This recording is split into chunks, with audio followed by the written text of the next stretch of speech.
सारे जहाज खड़े हुए हैं, कई सारे देश हैं जो इस विपत्ति में हैं। ऐसे में मुझे लगता है कि राजनीति करने के लिए बहुत विषय है, कम से कम वर्तमान परिस्थितियों में।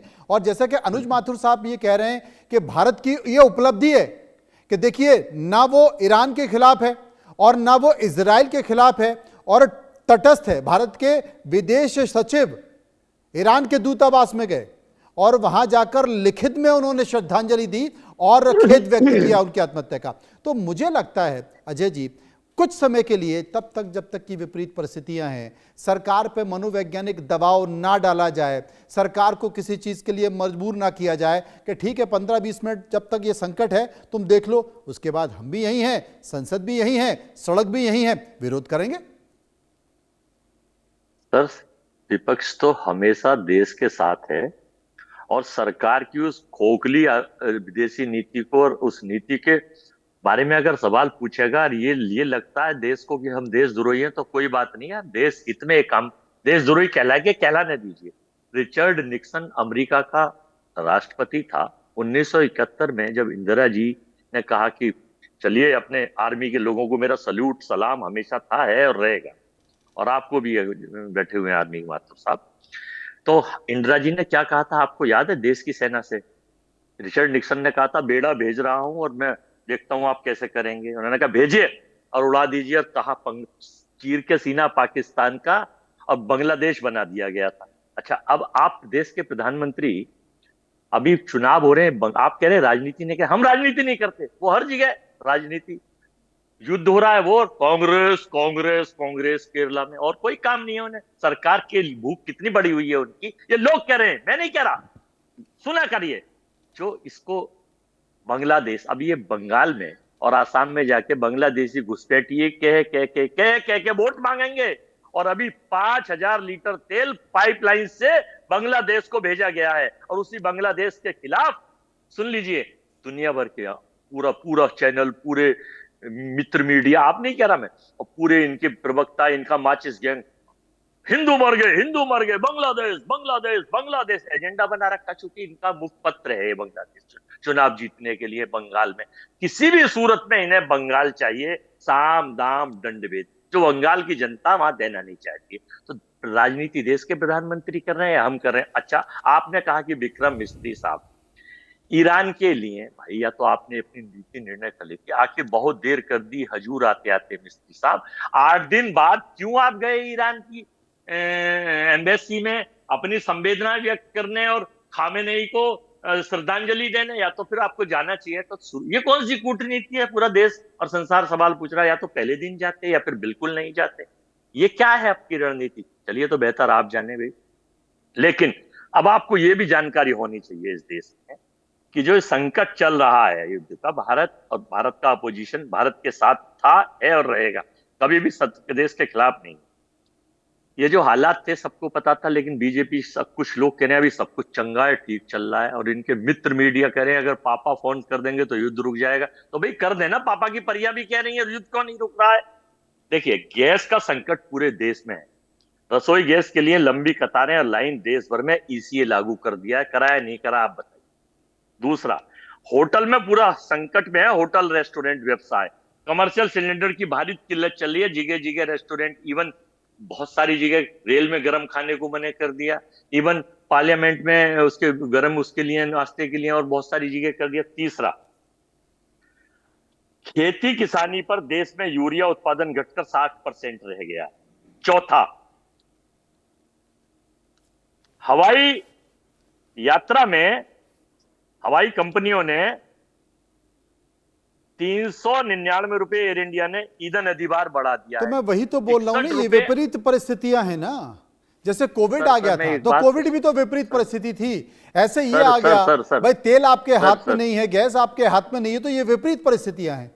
मनोज जी, मैं ये कह रहा हूं आपसे, 61 रुपए सिलेंडर बढ़ गया। हम ये नहीं कह रहे कि खाड़ी युद्ध में प्रॉब्लम है, लेकिन सरकार के वीर प्रवक्ता, इनका देशलाई गैंग, इनके नेता, इनके मंत्री और इनके समर्थित अफसर और इनके समर्थित पत्रकार केवल सरकार का ही बंदन गायन, बंदन और रामायण त्रिवेदी ये जवाब दे दिए, पढ़ते रहते हैं। उनका ये कहना है कि भाई ये हो गया है, ये हो गया है, तो आप इसे स्वीकार कर लीजिए। आप स्वीकार नहीं कर रहे। देखिए मनोज जी, जो तीन मुख्य प्रतिद्वंदी देश हैं वो सब हमारे घनिष्ठ मित्र हैं। अगर हमारे पास चाबार पोर्ट ईरान में भारत के पास है, तो हाइफा पोर्ट भी भारत की एक बड़ी कंपनी कंट्रोल कर रही है। तो और जो IMEEC जो प्रोजेक्ट है उसमें ये सारे देश शामिल हैं। तो हम किसी के भी खिलाफ या किसी के भी हक में नहीं है। भारत चाहता है कि ये लड़ाई युद्ध बंद हो। जितने जो वहां पे नुकसान हुआ है वो उसको देखा नहीं जाए, नहीं, उनको अजय अजय मदद वर्मा जी पहुंचाई का जाए। ये कहना नहीं है शरद जी, अजय वर्मा जी का ये कहना है कि रुपया जो है वो गिर गया है, पेट्रोल महंगा हो गया है, सिलेंडर मिल नहीं रहे हैं, कालाबाजारी हो रही है, ये सब हो रहा है। लेकिन सरकार ये कह रही है, बीजेपी ये कह रही है कि विपक्ष भ्रम फैला रहा है, जबकि ये हकीकत है। तो हकीकत है तो स्वीकार कर लीजिए, हम कुछ नहीं कहेंगे। क्यों अजय जी, यही है ना? विपक्ष जो भ्रम सर फैला यही तो मैं रहा कह है रहा हूँ सर। वो ये कह रहा ये है कि चार सब बार कमी पोर्ट है। नहीं, के लिए आप कह जिस रहे केंद्र हैं। तरीके से सरकार कह रहे कह हैं ना रही है शरद कि जी, उस किसी तरीके से तरह समझ की नहीं कोई पा रहे कमी नहीं हैं, है। इसलिए मैंने जो समझाने के लिए आप उनको सरल भाषा में बता दिया। मनोज जी, आपको याद होगा कुछ साल पहले एक अफवाह उड़ी थी कि भारत में नमक की कमी हो रही है। जी। 7-8 साल पुरानी बात है, आपको ध्यान होगा। अरे आज की और ताजा बात करो जो भैया। उस समय जितने मॉल थे, जितनी दुकानें थी, वहां से सारा का सारा नमक 4-4, 8-8 किलो, 10-10 किलो लोग नमक लेके चले गए। तो एक आर्टिफिशियल कमी डेवलप हो गई। कमी हम्म। किसी तरह की नहीं थी। जब ये गैस की समस्या, जो ऑक्सीजन की समस्या थी, जब वायरस आया था तो कोई समस्या नहीं थी। भारत अपने हम लोग खुद जनरेट कर रहे थे, हम लोग विदेश से इंपोर्ट कर रहे थे। और जो आम आदमी पार्टी के जो युवा नेता, उनके भी युवा नेता की ही उम्र के नेता हैं, वो कह रहे थे कि साहब, वो रो रहे थे, कह रहे थे कि दिल्ली की जनता जो है वो मर रही है गैस के बिना। और जब ऑडिट किया गया तो पता चला दिल्ली को 700 टन ऑक्सीजन की जरूरत थी और 1200 टन प्रोवाइड किया जा रहा था। ये सिर्फ मन गढ़ंत कहानियां हैं और उसके उसका जनता ने उनको जवाब दे दिया है। कांग्रेस जो है, जो सबसे बड़ी पार्टी थी, हर राज्य में इनकी सरकार थी, आज 3 राज्यों में ये पहुंच गए हैं। क्योंकि हमने मैं अपने मित्र से पूछना चाहता हूं कि जो हमसे सबूत मांग रहे थे, जो 3 लड़ाई उरी में सबूत मांग रहे थे, पहलगाम में सबूत मांग रहे थे, जो हमसे सबूत मांग रहे थे, वो बता दें कि सियाचिन में जब भारत ने कब्जा किया था, आज तक उस बात को 40-45 साल हो चुके हैं, आज तक कौन विपक्ष का, उस समय का जो विपक्ष का नेता है जिसको ये वहां लेके गए थे? हमारी शरद फौज जी, ने कहा था हमारे शरद पास कब्जा शरद जी, है, हम आपकी कब्जा बातों मानते से हैं। आज आप तक कोई सिविलियन वहां नहीं गया है। हम आपकी मान रहे बातों हैं से मैं क्योंकि हमारी इत्तेफाक, फौज कह आपकी रही कुछ है। बातों से मैं इत्तेफाक इसलिए रखना चाहता हूं। उदाहरण के तौर पर, स्वाभाविक तौर पर जब इस तरह की चीजों में देखा जाता है कि मिलने नहीं लगे, मिल नहीं पाएगी, कमी हो जाएगी, तो एक्स्ट्रा स्टॉक लोग रखने लगते हैं, काला बाजारी करने लगते हैं, जमाखोरी करने लगते हैं। उदाहरण के तौर पर अभी हाल के कुछ दिनों में, अभी कुछ दिनों की बात बता रहा हूं, दुबई में सोना डिस्काउंट के बाद भी कोई ले नहीं रहा था, लेकिन हिंदुस्तान में सोना और चांदी को लेकर इतनी भयानक खरीदारी हो रही है, लोगों को लग रहा है कि पता नहीं कितना महंगा हो जाएगा, क्या हो जाएगा। लाइन लगा के लोग खरीद रहे हैं और हिंदुस्तान में इतना सबसे ज्यादा महंगा होता जा रहा है। दुबई में दुकान वाले डिस्काउंट दे रहे हैं, 3-4 हजार का डिस्काउंट दे रहे थे, लोग लेने को तैयार नहीं थे। मैं माथुर साहब के पास चलूंगा। माथुर साहब, आपको क्या लगता है, क्योंकि अगर युद्ध की जो हालत हो जाएगी, युद्ध की जो वर्तमान परिस्थिति है, क्या आपको वाकई लगता है कि युद्ध जल्दी खत्म हो जाएगा? क्योंकि कल ऐसे संकेत आए थे कि हो सकता है शायद 7-8 दिन में ये चीजें ठीक हो जाएंगी। और कुछ लोग ये कह रहे हैं कि ईरान झुकने को तैयार नहीं है, इजराइल और अमेरिका मिलकर मुज्तबा को भी मार देगा, तो स्थिति और खराब हो जाएगी, तो युद्ध अभी और लंबा चलेगा। तो साहब, अगर लंबा चलेगा ना, तो फिर तो मुझे लगता है कि हालत खराब हो जाएगी। मनु जी, मैं आपका प्रश्न का उत्तर 2 बातें बताऊंगा उसमें, और फिर थोड़ी सी इस जो थोड़ी देर पहले डिस्कशन हो उसके बारे में बात जी। करूंगा। देखिए, दुनिया की दो जगह ऐसी हैं, अफगानिस्तान और पर्शिया, जो कि काल सिद्ध हुई हैं हर शक्ति की महाशक्ति के लिए। आज वो पर्शिया, ईरान, मुझे लगता है कि अगर ठीक से कुछ नहीं हुआ तो जो आज की महाशक्ति है उसका काल सिद्ध हो सकती है। ये इतिहास की बात कर रहा हूं। देखिए, अब परिस्थिति ये है, जो आपके प्रश्न का उत्तर इसमें निकल करके आएगा मनोज, कि परिस्थिति ये है कि अमेरिका और को ये पता नहीं है कि वो एंड स्टेट क्या चाहते हैं, what is the desired and state, जो कि वो देखना चाहते हैं मध्य पूर्व में क्या चाहते हैं। दूसरी बात यह है कि उनको उनका नोशन ऑफ विक्ट्री क्या होगा, कि क्या वो कह देंगे कि दुनिया ये समझ जाएगी कि अमेरिका जीत गया, और उनका जो वापस अपने देश में जाकर के अपने देशवासियों को भी कह देंगे कि मैंने ईरान का ये कर दिया, तब खत्म कर दिया, समाप्त कर दिया। तो ये भी बिल्कुल उनका क्लियर नहीं है।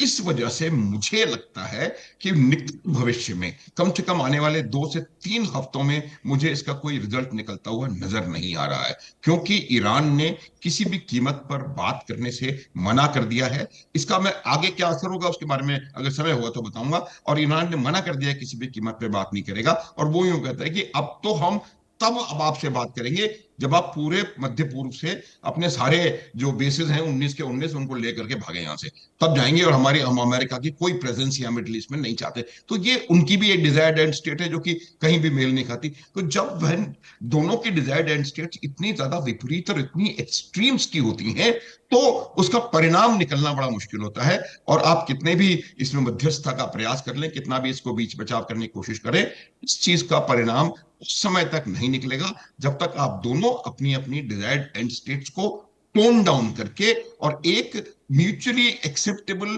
Face saving for both, face saving, अपना चेहरा बचाने के लिए दोनों के लिए इस प्रकार का निकालना पड़ेगा। वो अभी फिलहाल होता नजर नहीं आ रहा। इसका अर्थ यह है कि ये युद्ध कुछ समय चलेगा, और ये युद्ध कुछ समय चलेगा तो इसका प्रभाव भारत के ऊपर और पूरे विश्व के ऊपर पड़ता रहेगा। ये अकेले भारत की समस्या नहीं है।